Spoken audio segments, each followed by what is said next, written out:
بكيلو دقيق وثلاث بيضات عملت كمية كبيرة من البيتي فور، دايب جدا وناعم، والنقشة بتاعته ثابتة زي ما انتوا شايفين كده. هو الطريقة والمقادير بجد ابسط مما يكون.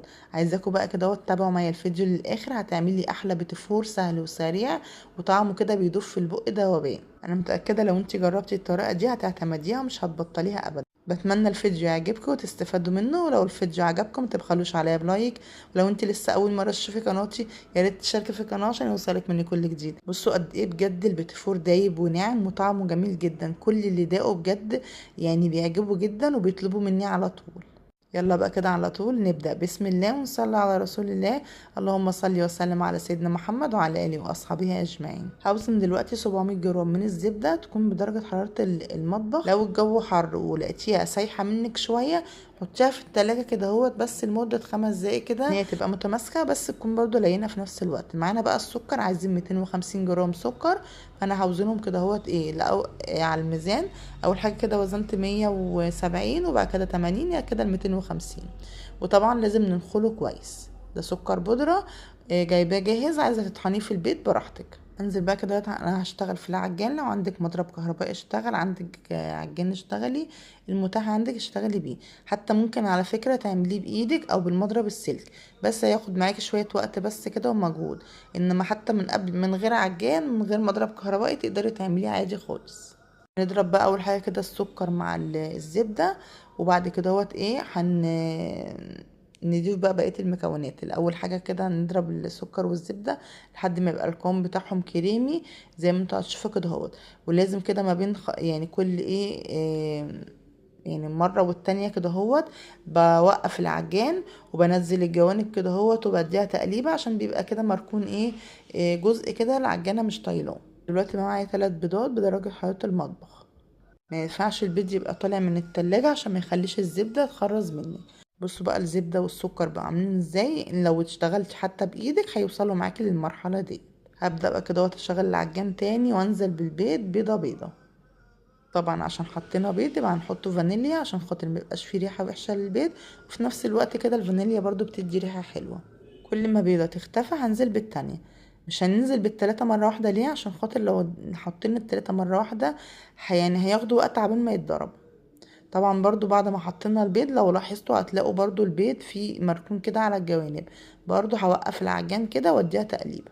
معايا بقى كده 50 جرام من الزيت اللي هو ربع كوباية، كنت المفروض احطه قبل البيض بس انا يعني نسيت. احنا يا اما نحط 750 جرام زبدة، يا اما 700 جرام زبدة و50 جرام زيت. انا ليا فترة معتمدة الطريقة دي بتبقى احسن بكتير. بس لو انتي مش حابة تحطي الزيت تقدري تخليها كلها زبدة، او ممكن تخلي الزبدة 650 جرام وتحطي 100 جرام زيت. يعني المهم المجموع كله هيبقى 750 جرام مادة دهنية. هنا بقى انا خلت كيلو من الدقيق وحطيت عليه رشة بسيطة جدا من الملح، ومعلقة كده كبيرة من النشا. النشا دي مع الزيت بجد بيفرقوا معايا جدا وبيخلوا قوام البيتيفور جميل جدا. خلاص بقى كده انا بعد ما ضربت كده البيض والزبدة والزيت خلاص، هبدأ بقى كده ان انا ادي تقليبة بس كده للخليط ده. ومعانا بقى الدقيق اللي انا حاطه عليه معلقه النشا ورشه الملح. هبدا بقى انزل بيه كده في العجان. عايزه تكملي في العجان براحتك، عايزه تشتغلي بايدك برضو براحتك. انا بقى حطيت كيلو الدقيق كله، سايبه بس حوالي كده معلقتين بس كبار كده على جنب. انا حطيتهم بقى في العجان كده، بس هشغل عليهم واحده واحده كده بالراحه، يعني لفه كده وهوقف لفه وهوقف لحد بس كده ما الدقيق اندمج كده مع الكريمه ومع الحاجه اللي احنا عاملينها. يعني انا مش عارفه مصممه ان هي كريمه ليه، هي عشان شبه الكريمه. خلاص كده بعد ما توهت الدقيق كده يعني نص نص كده. هبدا بقى ان انا اشيل خلاص الكف كده وهقلب بالمعلقه السيليكون. كده خلاص الوصفة معانا خلصت. لو انت بقى عايزة تعملي شوكولاتة او نص يبقى بالشوكولاتة ونص بالفانيليا زي ما هو كده هتاخدي كده جزء اللي انت عايزة تعمليه سواء نصها او اقل او اكتر، وتحطي عليه شوية كده من الكاكاو الخام لحد ما توصلي للون اللي انت عايزاه كده. عايزه اقولك بتبقى طبعا العجينه دي ما بتتمسكش بالايد خالص، بتبقى بتلزق جدا يعني. ما ينفعش ان انت تمسكيها بايدك، هي فيها تلزيقه جامده. انا هاخد بقى جزء صغير اعمله بالشوكولاته، انت بقى حابه تعملي نصها او اكتر او اقل كده براحتك. بصوا هو الخليط كمان بصوا طاري معايا، وانا طبعا شايله من الكيلو دقيق شويه دقيق لان لسه هنستخدم كاكاو في الجزء اللي هو بالكاكاو. فهحط كده الاول حاجه كده حوالي كده معلقه كبيره من الكاكاو، او معلقه كده وشويه، لحد ما اشوف الخليط بتاعي يعني لونه بيبان كده مثلا محتاج كاكاو تاني ولا لا. مش كل برضو الانواع الكاكاو زي بعضها، فانا حطيت شويه كده لقيتها لسه كده فاتحه، فحطيت شويه تاني. لازم الكاكاو برضو تنخليه عشان بيبقى فيه تكتلات. هنا بقى الجزء الابيض هبدا انزل عليه برضو كده بشويه من الدقيق اللي احنا كنا راكنينهم على جنب. يعني احنا كده يعتبر الحبه اللي سيبناهم بقى من الدقيق بديل الكاكاو اللي احنا حطيناه. انما لو انت هتعملي كله ابيض حطي كيلو الدقيق كله وانت مطمنه. هنا بقى بجيب القمع كده وبحطه في كيس حلواني، وببدأ كده بقى اعمل الروزيتات دي كده بطريقتها سهلة جدا. اهم حاجة ان انتي حتى لو مالية الكيس تبقي ماسكاه كده زي ما انتوا شايفين من الحتة الصغيرة اللي تحت، عشان ايدك ما توجعكيش، ما تمسكوش من فوق وتضغطي.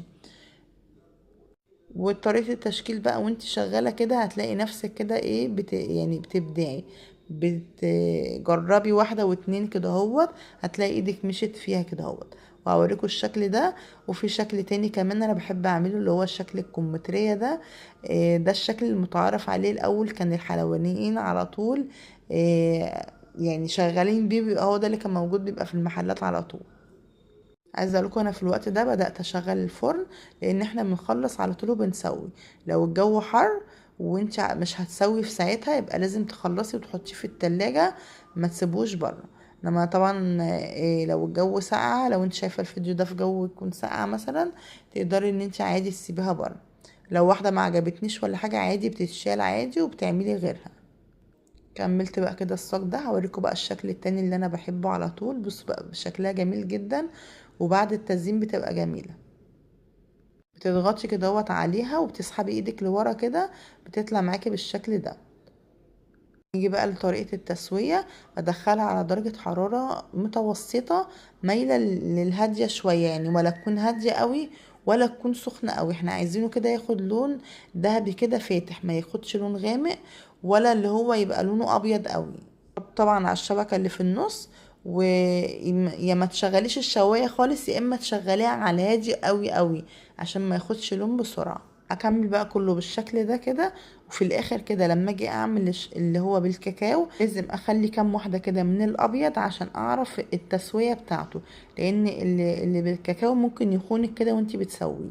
اهو زي ما انتوا شايفين كده كل صاج هعمله من اللي بالكاكاو هكون حاطه فيه كام واحده كده بيضه، ان شاء الله واحده بس. ودي كده الكميه كلها ما شاء الله. عايزه اقول لكم غير اللي اتاكل طبعا.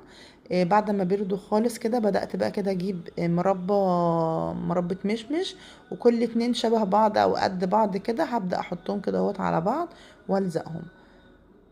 طبعا انا قبل كده كنت عامله معاكم في العيد مزيناه بالشوكولاته وكده، بس المره دي كده حبيت ان انا اعمله كده معاكم. لو حابين طريقه تزيين سهله وبسيطه، هسيب لكم برضو لينك الفيديو اللي كنت عامله فيه البيتيفور كامل الطريقه كامله في نهايه الشاشه. حتى بقوا خشوا على الجزء الاخير شوفوا بس طريقه التزيين، لان نفس الوصفه نفس المقادير هي. بصوا بقى بعد ما زينتهم بقى ما شاء الله بجد كمية حلوة جدا، غير والله اللي اتاكل منها يعني من جماله بقى يتاكل كده منه قبل حتى ما يتحط له المربى. تلاقيش المربى مش بتطريه ولا حاجة، انتي مش كده كده مش بتكتري، احنا بنحطه كده نقطتين بس اللي هما يمسكوا كده اتنين في بعض. والله العظيم دايب دوب وطعمه حلو قوي.